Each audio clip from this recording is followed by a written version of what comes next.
Maintenant, les études qui ont permis le diagnostic et les propositions de mesures pour la tourbière de la Grande Seigne, qui se situe près de Pontarlier, qui est gérée par le syndicat mixte des milieux aquatiques du Haut-Doubs, encore Colin. Alors, le périmètre d'étude a été défini pour englober les milieux tourbeux et l'encaissement géomorphologique de ces milieux. Donc ce site se situe au sein d'un vaste complexe de tourbières de la vallée du Drugeon. C'est un important réservoir biologique du fait de la variété de ses habitats.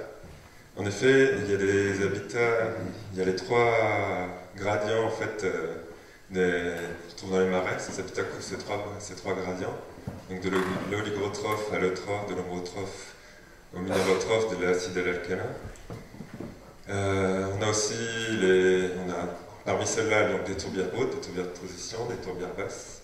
Et cette richesse en habitat permet que ce soit un site qui permette le maintien de nombreuses espèces patrimoniales et prioritaires au niveau régional et européen. Ce site a été exploité.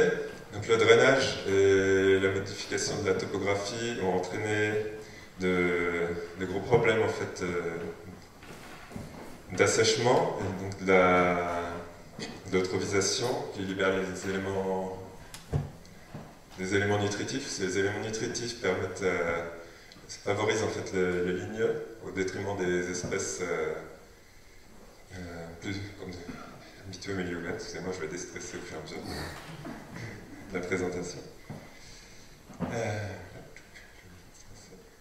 Donc ici, sur cette photographie aérienne, on voit des fosses de tourbe, d'exploitation de la tourbe en fait. On voit plein de petites fosses.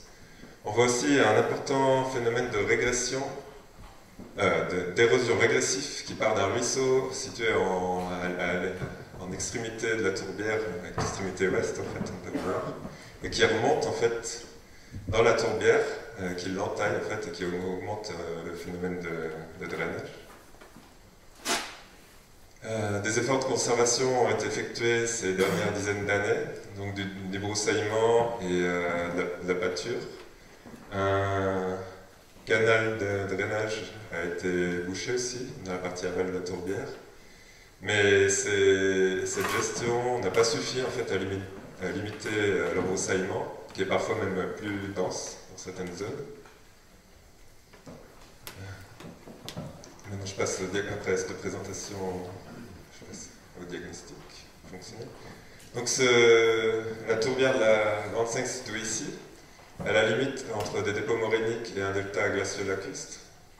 Alors c'est dans un paysage calcaire, entre le plateau du Jura et les premiers plissements. Donc maintenant ici avec l'orientation nord-sud. Donc là le dépôt glaciolacustre et les dépôts morainiques au sud de la tourbière, qui sont aussi en dessous. Le site se situe aussi dans une masse d'eau qui sert à l'alimentation, qui est utilisée pour l'alimentation en eau potable de Pontarlier, la limite en rouge de cette masse d'eau, qui se situe dans une ancienne dépression qui était un lac au dernier maximum glacier, qui a été rempli, et qui explique le caractère humide de toute la zone, donc qui correspond bien en fait à la limite des zones tourbeuses de la région. Alors avec le modèle numérique de terrain, on voit clairement l'orientation de la pente de la tourbière, la partie sud qui est fortement en pente, une partie centrale moins pentue, et on voit que la pente est orientée globalement du sud vers le nord, vers le nord-ouest. Avec ce modèle numérique de terrain, on peut aussi simuler les écoulements superficiels. Alors ce n'est pas les écoulements réels, parce que ça ne prend pas en compte ce qui se passe sous le niveau du sol, mais ça donne quand même une bonne idée, une idée globale en fait, du ruissellement qui se passe sur cette surface. Alors on voit une tendance principale des ruissellements du sud vers le nord, comme l'indique la pente, avec un apport d'eau qui vient des collines morainiques. Trois exutoires principaux, un à l'ouest qui s'écoule dans le Drugeon, deux au nord et au nord-est qui s'écoulent dans le Aubier-Rouget. On voit aussi deux principales déviations, une plus petite à l'est, qui est le fait d'un ancien chemin qui détourne une partie des flux vers le nord-est, et une déviation presque à endroit droit des flux qui est liée en fait à une dépression due à l'extraction de la tourbe sur la partie centrale de la tourbière. Et donc, au lieu que les flux puissent percoler et continuer vers la partie nord, ils sont vraiment déviés angle droit. Et en fait, ça augmente énormément la partie du bassin versant qui va s'écouler en direction de l'exutoire ouest, donc vers le Drugeon, comparé à si l'eau pouvait continuer à percoler vers le nord. Donc ça, l'augmentation de ce bassin versant et le drainage, ça peut expliquer ce phénomène d'érosion régressif, parce qu'on a une augmentation du débit par l'augmentation du bassin versant et une augmentation des pics de débit à cause du drainage qui évacue vite l'eau. Donc voilà, on voit une carte des épaisseurs de tourbe qui, pour la simplifier, nous montre en fait que la tourbière est composée d'un corps de tourbe principal allongé en fait, avec une orientation est-ouest, avec des épaisseurs de tourbe qui peuvent atteindre plus de 3 mètres, voire très localement plus de 4 mètres aussi. Ce corps tourbeux est en perpendiculaire à l'axe de la pente et au flux. L'université de Franche-Comté, alors M. Vincent Bichet a effectué un profil de résistivité électrique qui nous montre que l'assise minérale est en forme de cuvette mais inclinée, qui fait qu'elle ne retient pas complètement l'eau et que l'eau percole dans le milieu. Sur le même tracé du transect de conductivité, de résistivité électrique, des sondages pédologiques ont été faits qui nous montrent qu'il y a 4,50 m de tourbe à cet endroit-là, sur un horizon minéral peu argileux et donc relativement perméable. Ça nous confirme un peu l'idée que la tourbière en fait, n'est pas dépendante en fait, d'une couche minérale qui est juste en dessous de la tourbe et qui permet le maintien de la nappe juste en dessous de la tourbe, mais à une nappe qui serait plus profonde.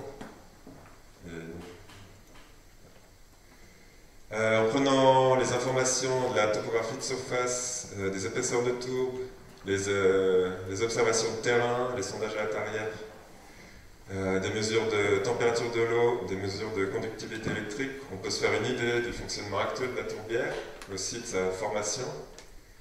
Donc ça c'est un bloc diagramme effectué par Arp Grosjean pour la tourbière de la Grande Seigne, qui est un bloc diagramme qui montre la tourbière avant l'exploitation de la tourbe, qui schématise. La cuvette est remplie par un bas-marais ou marais de percolation, sur lequel s'est développé un haut-marais secondairement. Donc cette tourbière est du type soliorogène, mais secondairement formée sur un marais de percolation. La situation actuelle est bien différente. Alors, le bas-marais en périphérie de la tourbière près des collines morainiques a peu été exploité. Par contre, toute la partie au marais a été très fortement exploitée. C'est bien que justement, il se trouve dans une dépression au centre de la tourbière, qui était là où il y avait le maximum de tourbe, qui explique justement cette déviation des flux vers l'ouest.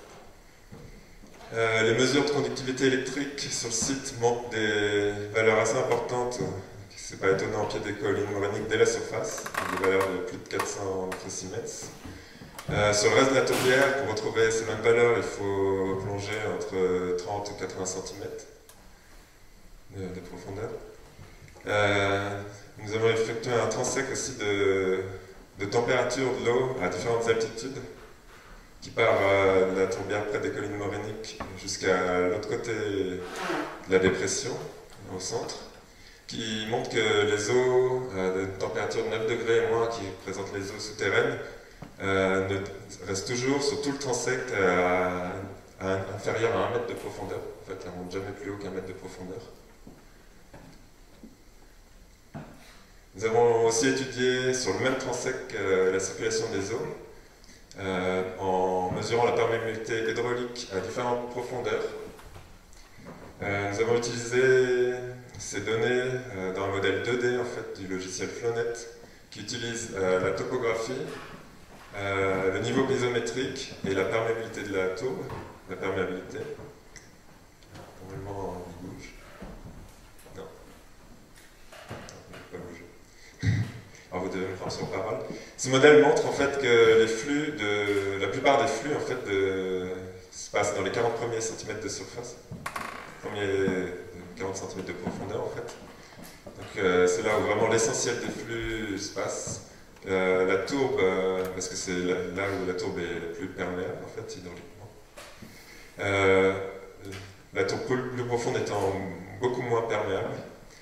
Les eaux de profondeur, par contre, ce modèle nous montre que les eaux de profondeur remontent au niveau de la dépression centrale et donc sont évacuées par le système de drainage et la topographie vers l'ouest. Alors, le bilan des observations, c'est un bas-marais de percolation. Actuellement, c'est plutôt du bas-marais de percolation, là où il y a encore toutes les plus importantes flux. Sinon, c'est de la molinie et puis des formations de hauts marais. La percolation va principalement dans l'axe sud-nord et interrompue au centre de la tourbière, qui fait que la partie nord de la tourbière n'est plus alimentée en eau minérale, principalement.